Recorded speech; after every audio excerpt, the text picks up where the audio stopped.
This is the new BMW X6 and it's basically an X5 only with a slightly sportier, less practical body. Though of course you have to pay extra for it because it's got 6 in the name rather than 5, and in BMW world 6 is more expensive than 5. And in this video I'm going to give it a jolly good review and tell you if it's any good. The BMW X6 starts from about £59,500, which means it's about £2 grand more than the equivalent X5. Though check this out, look, you can save an average of £5.5 grand off one through CarWow. Now, if you'd like to get yourself the CarWow app, you can just click on the pop-out banner up there and download it. It's completely free. Now, if you're in the market for an X6, you might also be considering the likes of a Porsche Cayenne Coupe or a Mercedes GLE Coupe. You can check those out on CarWow as well. All right, and let's talk about the X6's design. So from the front, it's pretty similar to the X5. The grille is a little bit more pointy, but it's not hugely distinctive in the way that the one, the X7 and the 7 Series is really in your face. I do like the lights. The light design's lovely, and it's got that half hexagonal effect that you have on BMWs. Half hexagonal, shouldn't that be like a triagonal? In terms of the front bumper, it's different depending on which model you have. If you have the M Sport, it's a bit more sporty than the entry-level Sport. Speaking of which, as you go down the side, the Sport has smaller wheels to begin with. So they start from 19s, but you can get them up to 22 inches in diameter. So the M Sport has body-coloured wheel arches. The Sport version has them in black. Also, the M Sport has black surrounds for the window, whereas they're silver on the Sport version. You get side skirts as well to make it look sporty. But the key thing about this car, obviously, is this sloping roof line. The way it just curves away to the back and it kind of kicks up at the end. And you have a little spoiler, look at that. Back design is very, very distinct. It does look very, very different than the X5. You have different coloured bumpers at the back depending on which version. Because this is the M50D, you have this extra bit of grey trim to make it look even sportier. Oh, and check this out. Look, we have huge exhaust surrounds, but within there are some real pipes. But I'll show you something that's totally fake. The stick of truth. It's just exposing such horrid ventery. Listen, if you're enjoying this video so far, please subscribe to the channel if you haven't done so already and hit the bell icon to turn your notifications on. That way you won't miss a single video.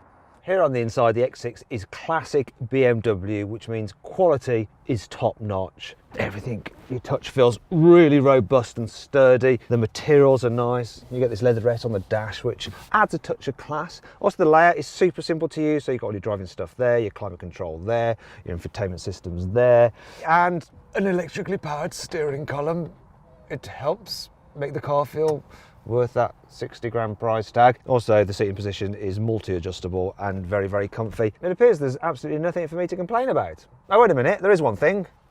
The material the sun visor is made out of is so rough, it's like sandpaper. In fact, I've just removed a couple of layers of skin.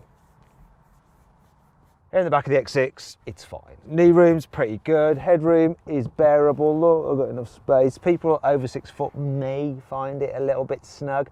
Now, if you need to carry 3 in the back at once, it's not ideal because the centre seat is a little bit higher up. Also, once you've got 3 in the back, the people on the outer seats get pushed to the outside, and this curved sloping roofline does then impinge on their head space. Another thing that's a bit disappointing is you can't slide or recline the seat backs like you can in an Audi Q8.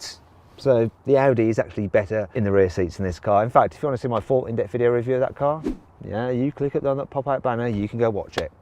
The engine choices on the X6 are pretty simple. So there's the 40i, which has a 3-litre straight-six turbo petrol with 340 horsepower. Then there's the M50i, which has a 4.4-litre twin-turbo V8 with 530 horsepower. Then there's the 30D, which has a 3-litre straight-six diesel engine with 265 horsepower. Or this engine, which is the M50D, which has a 3-litre straight-six diesel engine, but with 4 turbochargers, and therefore it produces 400 horsepower. And it also has this engine cover, which has fake carbon fibre on it. Lovely. Let's talk about equipment, because the X6 is very, very well equipped as standard. So the range starts off with the Sport model, then you get this huge infotainment screen which has built-in navigation and also a Wi-Fi hotspot. There's also digital driver's display as well. You get dual zone climate control, parking sensors, there's also emergency braking with pedestrian detection, standard cruise control and electrically operated leather seats. Next is the M Sport model, which gets upgraded sports brakes and various M bits of trim on the inside, including an M Sport steering wheel.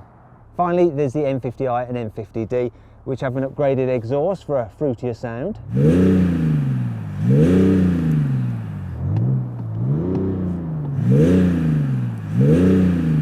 Obviously it sounds better with the petrol engine rather than this diesel, but it also gets a rear limited slip differential for better corner exiting traction and for, of course, doing what BMWs do best. Skids! Skids! Skids, skids, skids in a BMW! Yes, yes, yes, we're skidding in the BMW. Tutty bye! Being a BMW, there are obviously lots of different options you can spend some extra cash on, and they come in the form of packages. And one to look out for is a technology pack, because it includes this wonderful surround view camera where you can look all the way around the car and even do this lovely 3D effect, which is kind of like, look at this, it's a bit like a computer game. Yeah, lovely. It also includes a heads-up display, which is really, really useful. Now, what you could do is go onto CarWow and see how much you can save on the car, because that could affect the amount you can spend on options. And you can use our configurator to just get and build the car of your dreams. Now, rather than you having to go through all of this kind of stuff, I've actually configured what I think is the best engine and trim combination of BMW X6. And if you click on the pop-out banner just up there in the top right-hand corner of the screen, you can see my ideal choice and the savings that are available for that particular car. I've tried to get the best deals for you. The infotainment system on this car is really good. The screen is very clear, nice and sharp graphics. You can control it by touch screen. There's shortcut buttons down the side, down here as well. We can control it using the swivel wheel system. You can control it using gesture controls. There we go, that was the volume. You can control it using your voice. Hey BMW, go away. If you won't speak to me anymore, then I won't answer you either. Oh, she's a bit short-tempered, isn't she? Anyway, yeah, so you can control lots of features like that, and it does understand normal speech to a fashion. As for the inbuilt satellite navigation system, it's very easy to input a destination and to put in a waypoint as well and get to where you need to go very, very quickly. Then there's the digital driver's display, which I think is less successful. Part of the reason is it's just all a bit dark, and I don't like the way the rev counter goes backwards. And the amount of information it can show there, it just isn't as varied as you can display on an Audi or Mercedes system. It's a bit of a shame. Otherwise, it's all pretty good. Speaking of Audis and Mercedes, they get Android Auto as well as Apple CarPlay. This car doesn't have Android Auto.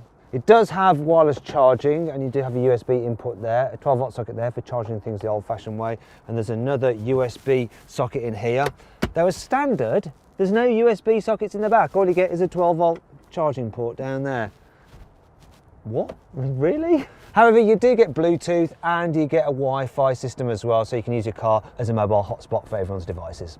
There are loads of different driving aids you can get with this car, including a fully adaptive cruise control system, which will do things like brake to keep you a safe distance from a car in front and actually shunting you along in stop-start traffic, and auto steer you to keep you in lane. Speaking of which, you can also get reversing assistant, which remembers your steering inputs for the last 50 metres and can play them in reverse. So if you need to back out of a tricky situation or reverse round your suitcase without having to make the effort of actually steering the steering wheel like I'm doing now, the car will play the steering in reverse.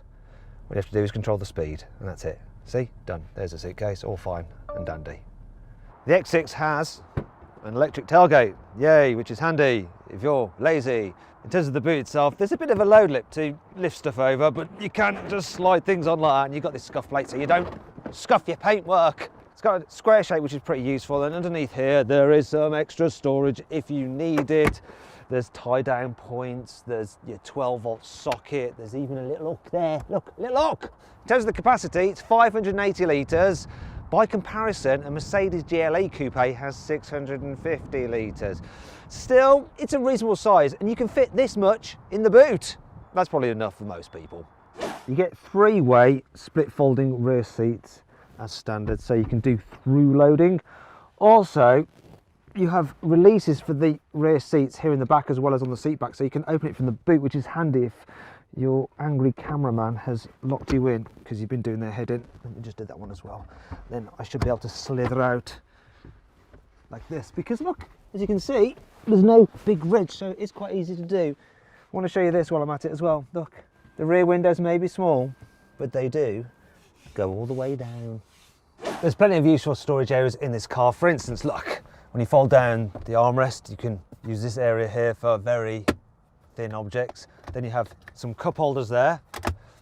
Also, there's some posh airplane style pockets on the seat backs, and the rear door bins are rather large. They're also big in the front as well. Look, see, even bigger. There's some more storage down here for your wallet or your phone. The center console is okay in size. You have a couple of cup holders here, and look, you can get them heated or cooled. Awesome, if you want to keep your drink cold or your coffee warm. And then there is a glove box, which is of modest size. Overall though, in-car storage is very good. Fitting a child seat here in the back of the BMW X6 is relatively easy. The Isofix anchor points are nice and easy to get to, and the flip-up covers means that you don't actually lose the cover because they're always attached. Also, there's plenty of space back here, so you can even fit one of those bulky rear-facing seats without having to slide the chairs forward. The sloping roofline does mean it's a little bit harder to get the seat actually inside the car in the first place than it is with a more boxy-shaped X5. In fact, if you're thinking about buying this car, you should definitely consider the X5 as well as an alternative. And if you click on the pop-out banner up there, you can watch my full in-depth video review of that car to make sure you're making the right choice. This is the third generation of the BMW X6, and it may look quite a bit like the previous X6, but its chassis is all new. So it's longer, it's wider, it's lower, and the distance between the back and front wheels is bigger by about that much, about 5 centimetres, which means you get more interior space. All X6s get an 8-speed automatic gearbox as standard, and they have 4-wheel drive, though it can run in rear-wheel drive only mode when you cruise on the motorway to help save fuel. The X6 gets air suspension as standard, and that allows you to alter the ride height of the car depending on if you're going off-road or you're driving on-road, and you can alter the stiffness between comfort mode or sports mode. This M50D and the M50i get M Adaptive Sport Suspension as standard, which replaces the air springs for normal traditional steel springs, and as a result it's stiffer for a more involving drive. Also, when you have the M Adaptive Sport Suspension fitted, you get active anti-roll control, which stops the car leaning so much as you go through a corner. You can also get the car with something called Integral Active Steering, which basically means that if you just turn the wheel a bit, then it does dart into a corner in a nice lively fashion, though it also knows when you're going at speed on the motorway, so it never feels too jittery. You can get the car with rear wheel steering, so when you're driving at lower speeds, the back wheels turn in the opposite direction to the front wheels, a bit like on a forklift truck, to aid low speed manoeuvrability. Then when you're going quicker, they turn in the same direction as the fronts for improved high speed stability. Now then, it's time for the CarWow 5 annoying things about this car. Often when you go into the boot, you fold the parcel shelf back like that, and then you forget that you've done that, and when you shut the boot and you get into the driver's seat and you look in the rear view mirror, you can't see anything out the back because that's in the way. It really annoys me that people build SUVs with doors that don't extend all the way over the sills, especially when you've got sills that are sticking out like this because it's supposed to look sporty, because you just rub your jeans on them, and look, my jeans are filthy already. You need a bit of extra cushioning for your lower back. Well, you can get lumbar support. I'm using it now. Unfortunately, it's an option on every single version of this car, which is a bit bizarre when you think that it starts from just under £60,000. Should be standard, really. If you spend extra on the upgraded Bang & Olufsen stereo, then you have a beautiful silver speaker here on the centre of the dash. If you don't, you end up with this horrible covering. It's just nastiest piece of plastic I've encountered in any BMW. In fact, it feels like it's been made out of recycled Dacia Sanderos. Part of the price of the technology pack, which generally is quite awesome, includes this key. I mean, it's got a screen on it, and you can swipe between different functions. But quite frankly, it's just like a mobile phone that I had in the noughties. It's just so laggy, slow, and quite frankly, pointless and very, very bulky and heavy to carry in your pocket. Just feels like you've got a hernia when you've got it in there like that. Yeah, better go see the doctor, get that fixed. Thankfully, this car has plenty of cool features to help make up for all this. Here's 5. One of the options you can get for this car is something called Crafted Clarity, which sounds really wanky, but it's actually quite cool. So you can get like glass elements for the volume control there, for the starter button, for the iDrive controller, and my favourite bit, for the gear selector. I used to hate it when it first came out, but now I think it's really, really nice. Unless the engine needs cooling, the grille actually remains shut because that helps improve aerodynamics. Also, if you like a bit of anti-bling, you can get this car with a grille that has ambient lighted fitted to it, so it illuminates when you open and close the car. As with the smartphone, you can get over-the-air updates for the car's infotainment system, and the good news is BMW is about to introduce Android Auto, and you'll be able to use those over-the-air updates to upgrade your infotainment system so you can use your Android phone with the car finally. Yay! If you get the Sky Lounge panoramic glass roof, it has these special little elements in them, and then it can actually shine the same colour as the interior ambient lighting colour you've chosen for inside the car across this glass roof, which is kind of weird but also very cool, though it doesn't come for free obviously. It's a £2,500 option. If you want to go a little bit off-piste with the interior and exterior colour schemes, then you can do, thanks to BMW Individual, which allows you to pretty much have the car however you want it. Finally, let's see what this X6 is like to drive. So when you're in town going at lower speeds, that raised driving position does give you a good view out over other traffic, but you don't feel like you're sitting up quite as high as in something like a Range Rover Sport. The controls, such as the steering, is light enough. The brakes are sharp but not grabby. The gearbox is smooth when manoeuvring. What's not good though is the view out the back window. It's rubbish. It's like looking through a letterbox. And when you're trying to reverse and park and looking over your shoulder, the thick rear pillars really get in the way. You are going to need the surround view cameras to help you out with parking. Then there's a turning circle. It is quite large, so if you need to do a U-turn, it can be a bit of a pain. You end up having to do a 3-point turn. But if you have that optional rear steering, it really does help, and then it's actually quite manoeuvrable, which is handy if you have to park in a really awkward and tight underground car park. When you get out onto the motorway, this car really does feel at home. It's super planted, very stable when you're going quickly. The air suspension just soaks up the bumps beautifully. The M adaptive suspension fitted to this car is pretty good as well, though you do feel the bumps a bit more. I would get the car with air suspension. I just think it's superior overall. Now I'll tell you what's superior is the performance of this 3-litre diesel engine, thanks to its 4 turbocharger. So I'm doing 50 miles an hour now, just cruising. I see the 70 sign, here we go. Gearbox kicks down really well and then it just takes off. Now that doesn't tell the whole story because I backed off at 70 there. If I want to keep going from 70, which you won't do in England because that's completely illegal, it will just continue pulling like a train if you're on the Autobahn. So here we go. This is 70 now. Watch this. I'm on a closed track, people. Look at it. Look at it just climbing. Speedo's just climbing and climbing and climbing and climbing. That is really impressive. What's not so impressive is that when you go fast, you do notice a bit more wind noise, and because you've got these huge chunky tyres, you do notice some road noise as well. It's definitely not quite as quiet to travel in as an Audi Q8. Finally, let's see what this car's like on a twisty road, because after all, BMWs are supposed to be fun, regardless of whether they're SUVs or sports cars. So I'm going to put it into sports mode.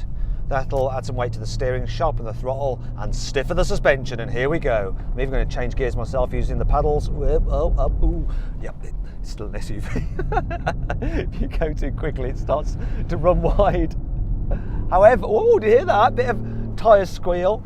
It can send quite a lot of power to the rear wheel, so it feels a bit more sporty than something like an Audi Q8. However, well, I don't think it's still quite as fun to drive as a Porsche Cayenne Coupe. And if you click on the pop-out banner up there, you can watch my full in-depth video review of that car.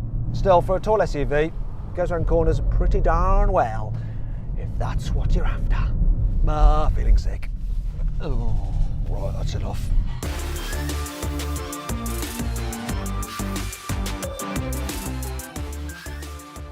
So then, what's my final verdict on the BMW X6? Should you avoid it? Should you consider it? Should you shortlist it? Or should you just go right ahead and buy it? Well, I reckon you should consider the X6. It is a very nice car. It's just that it's a little bit more compromised in terms of practicality compared to the other coupe SUVs, and frankly, I don't think it's the best looking either. Do you agree with my verdict? Let me know in the comments section. Also, please subscribe to this channel for more videos, and if you click on the deals box to the right, you can see how much you can save on a new car at CarWow. Or click on the video windows below to watch another of my videos.